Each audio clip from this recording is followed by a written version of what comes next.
April 1964, a white journalist named Robert Carson sat in his New York apartment holding a letter that would destroy everything he believed about race, power, and the man he'd spent 3 years trying to discredit.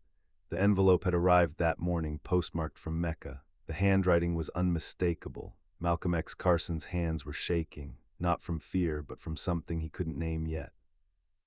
He didn't know it, but in the next 4 hours, 40 years of certainty would collapse.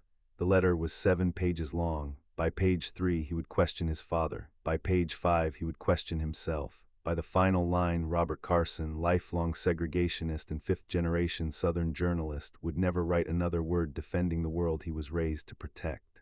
This is the story of that letter and the man whose transformation proved more dangerous to the old order than any speech Malcolm ever gave.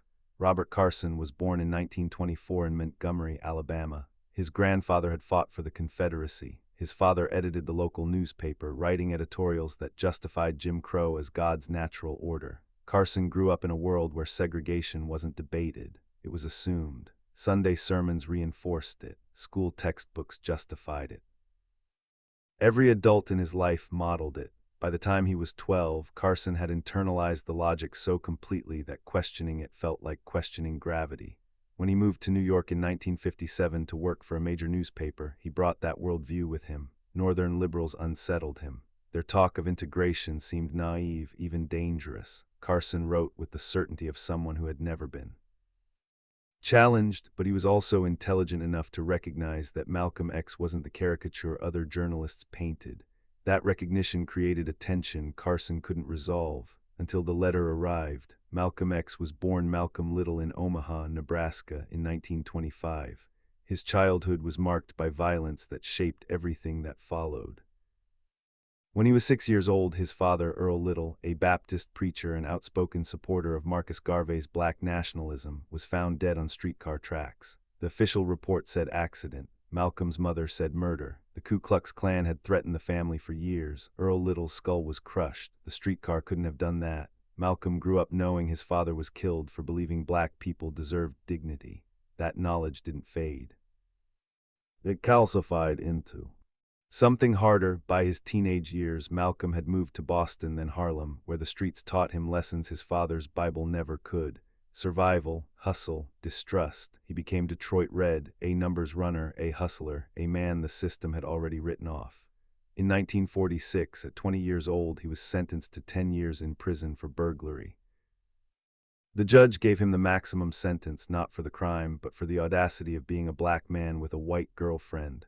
Prison didn't break Malcolm, it rebuilt him. Inside those walls, Malcolm discovered the Nation of Islam. The teachings of Elijah Muhammad gave structure to the rage Malcolm had carried since childhood. White people were devils. Integration was a lie. Black people needed separation, self-reliance, discipline. It wasn't just theology. It was an explanation for every wound Malcolm had endured. His father's death, his mother's institutionalization, the systemic humiliation of being black in America. Malcolm devoured books. He read philosophy, history, religion, linguistics. He transformed himself from Detroit Red into Malcolm X, erasing the slave name Little and replacing it with a symbol of stolen identity. By the time he walked out of prison in 1952, he was no longer angry without direction. He was precise, articulate, and utterly convinced, and the world was about to hear him. Malcolm's rise within the Nation of Islam was meteoric. By 1954, he was leading Temple No. 7 in Harlem. By 1959, he was the public face of the movement, the man white journalists feared and black audiences electrified. He didn't speak like the civil rights leaders white America was comfortable with. He didn't ask for integration. He didn't plead for acceptance. He told the truth as he saw it without softening the edges. America is a nightmare for black people. White liberals are hypocrites. Nonviolence is submission. His rhetoric was sharp, uncompromising, magnetic. Television producers loved him because he made good television. White audiences hated him because he refused to perform gratitude. Black audiences loved him because he said what they felt but couldn't say without risking everything. Malcolm became the most controversial voice in America. But beneath the speeches, beneath the tailored suits and the cool composure, something else was growing. Questions he couldn't silence. By 1963, cracks were forming. Malcolm had given everything to the Nation of Islam. His loyalty to Elijah Muhammad was absolute, but he was beginning to see inconsistencies. Elijah preached moral purity, yet rumors of his personal failings were impossible to ignore.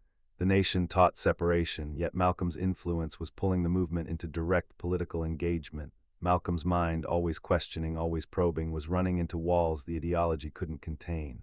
He started to wonder if conviction was the same as truth, if certainty was the same as clarity, but he kept those questions private. He remained the loyal soldier, the disciplined spokesman, the man who never wavered in public. That loyalty would be tested in ways he couldn't predict, and it would lead him to a place that would shatter the foundation of everything he had built. In March 1964, Malcolm X left the Nation of Islam. The break was painful, messy, and public. Elijah Muhammad had suspended him. After Malcolm made controversial remarks about President Kennedy's assassination, but the suspension revealed something deeper. The organization Malcolm had given 12 years of his life to no longer had room for his questions. He founded his own movement, Muslim Mosque, Inc., and announced plans for a pilgrimage to Mecca, the Hajj. It wasn't just a religious obligation, it was a search. Malcolm needed to see Islam beyond the nation's interpretation. He needed to understand if the teachings he'd built his identity around were universal truths or American inventions. On April 13, 1964, Malcolm X boarded a plane to Jeddah, Saudi Arabia. He was 38 years old. He carried a Quran, a notebook, and a mind finally willing to question everything. What Malcolm saw in Mecca broke him open. Tens of thousands of pilgrims from every corner of the world moving in unison around the Kaaba. Black Africans, brown Arabs, white Europeans, Asian Muslims, all dressed in simple white garments, all equal before God, no racial hierarchy, no separation. Malcolm had spent years preaching that white people were inherently evil, that true Islam required black separatism. But here, in the birthplace of Islam, white Muslims welcomed him with genuine brotherhood. They shared meals with him. They prayed beside him. They treated him as an equal. The first time a blonde-haired, blue-eyed Muslim from Bosnia embraced Malcolm as a brother, calling him by his new name, El-Hajj Malik El-Shabazz, Malcolm felt something crack inside him. Not his commitment to justice, not his anger at racism, but the certainty that whiteness itself was the enemy. He watched a Nigerian prince pray beside a Turkish farmer. He saw an Egyptian scholar share bread with a Pakistani laborer. He witnessed a form of Islam that had nothing to do with the nation's teachings. This wasn't theoretical brotherhood. This was human beings living the principle that race meant nothing before God. Malcolm couldn't ignore it. He couldn't rationalize it. He couldn't fit it into the framework he'd built his entire adult life around. And that realization didn't feel like liberation. It felt like grief. Because if he had been wrong about this, what else had he been wrong about? Malcolm wrote the letter on April 20, 1964, while still in Mecca. He addressed it to his followers, his critics, and anyone willing to listen. But Robert Carson wasn't supposed to receive it. Carson was a journalist for a Southern newspaper, a man who had written dozens of editorials condemning Malcolm as a race baiter, a hate-monger, a threat to American stability. Carson believed integration was dangerous. He believed segregation was natural. He believed Malcolm X represented everything wrong with the civil rights movement. He had written about Malcolm with disdain, even mockery, but he had also read every speech, watched every interview, and beneath the contempt there was something else, fascination. Malcolm's intellect unsettled him. The clarity of his arguments, the depth of his knowledge, the refusal to perform submissiveness. Carson hated what Malcolm stood for, but he couldn't dismiss him as ignorant, and that bothered Carson more than he wanted to admit. The letter arrived at Carson's apartment by mistake, a clerical error. The envelope was meant for Carson's editor, who had requested a copy for a story, but it landed in Carson's mailbox instead. April 25, 1964, 9:17 a.m. Carson opened it without thinking. The first line stopped him cold. Never have I witnessed such sincere hospitality and overwhelming spirit of true brotherhood as is practiced by people of all colors and races here in this ancient holy land. Carson read it again. Malcolm X, the man who had called white people devils, was writing about brotherhood with white Muslims. Carson's first reaction was skepticism. This had to be a publicity stunt, a strategic pivot. Malcolm was trying to soften his image. But as he kept reading, the tone didn't match manipulation. It matched something Carson hadn't expected, honesty. During the past 11 days here in the Muslim world, I have eaten from the same plate, drunk from the same glass, and slept in the same bed or on the same rug while praying to the same God with fellow Muslims whose eyes were the bluest of blue, whose hair was the blondest of blonde, and whose skin was the whitest of white. Carson set the letter down. His coffee went cold. He stood up, walked to the window, looked out at the New York skyline. His mind was racing. If Malcolm was lying, this was brilliant manipulation. If Malcolm was telling the truth, it meant something far more disturbing. It meant Malcolm had changed his mind. It meant a man Carson had spent 3 years dismissing as a fanatic was capable of intellectual transformation. It meant Malcolm was more human than Carson had allowed him to be. And if Malcolm could change, what did that say about Carson's own certainty? He picked up the letter again. We were truly all the same, brothers, because their belief in one God had removed the white from their minds, the white from their behavior, and the white from their attitude. Carson's hands tightened on the paper. His father had taught him that racial separation was biblical, that integration violated natural law, that black people and white people were fundamentally different, not just culturally but spiritually. Carson had never questioned it. It was the foundation of his worldview, his identity, his professional career. But Malcolm's words weren't arguing. They were witnessing. He wasn't making a political case. He was describing an experience, and that made it harder to dismiss. Carson read for 2 hours without stopping. The letter described Malcolm's encounters with Muslims from Nigeria, Ghana, Pakistan, Indonesia. It described conversations about race, faith, and humanity. It described Malcolm's realization that his anger toward white people had been misdirected. Not that racism wasn't real, not that America wasn't broken, but that the enemy wasn't whiteness itself. It was a system, a structure, an ideology that dehumanized everyone it touched. Malcolm wrote, "I have been utterly speechless and spellbound by the graciousness I see displayed all around me by people of all colors." Carson thought about his own life, his own silences. The things he had justified because questioning them felt like betraying his heritage. He thought about the editorials he'd written, mocking Martin Luther King Jr.'s nonviolence, dismissing Malcolm's speeches as dangerous rhetoric. He thought about the comfort he'd taken in certainty, and for the first time he felt the weight of it. By the 4th hour, Carson wasn't reading anymore. He was sitting on the floor, the letter spread in front of him. His mind kept circling back to one line. America needs to understand Islam because this is the one religion that erases from its society the race problem. Carson had spent 40 years believing race was an unsolvable problem because it was natural. But Malcolm was saying it wasn't natural. It was constructed. And if it was constructed, it could be deconstructed. That thought terrified Carson. Because if Malcolm was right, Carson's entire life had been built on a lie. Not a small lie, a foundational one, the kind that shapes every choice, every relationship, every belief. Carson stood up. He walked to his typewriter. He didn't know what he was going to write, but he knew he couldn't write the same things he had written before.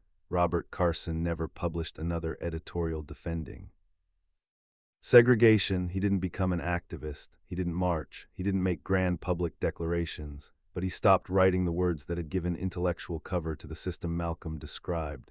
He stopped mocking the civil rights movement. He stopped dismissing Malcolm as a demagogue. When colleagues asked what changed, he said nothing, but people close to him noticed. He became quieter, more careful, less certain.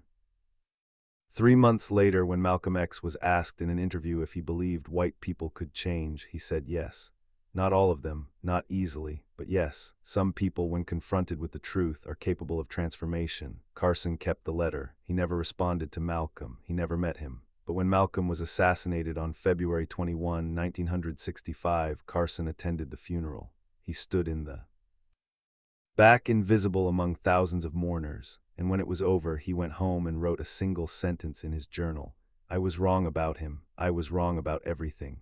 Malcolm X's letter from Mecca became one of the most famous documents of the civil rights era. It circulated among activists, scholars, journalists. It was reprinted in newspapers, quoted in speeches, studied in classrooms, but very few people knew about Robert Carson.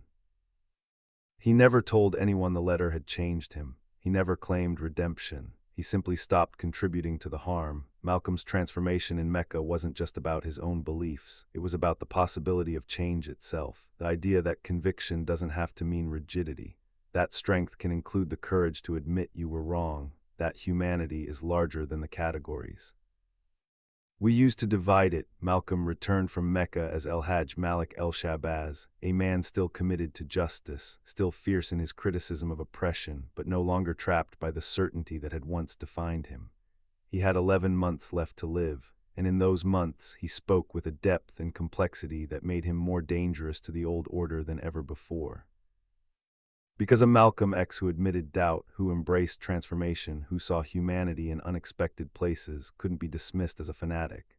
He had to be taken seriously. The legacy of that letter lives on, not just in the words Malcolm wrote, but in the quiet transformations it sparked. Robert Carson was one of thousands who read it. Most didn't change, but some did, and that was enough. Malcolm X didn't live to see the full impact of his evolution. He was killed before he could build the movement he envisioned. But the letter remains, a reminder that even the most radical minds can grow, that even the deepest anger can be transformed by truth, that the most powerful revolutions often begin not with certainty, but with the courage to question everything you thought you knew, and that sometimes the most dangerous thing a person can do is change their mind, because once you prove change is possible, no system built on lies can survive.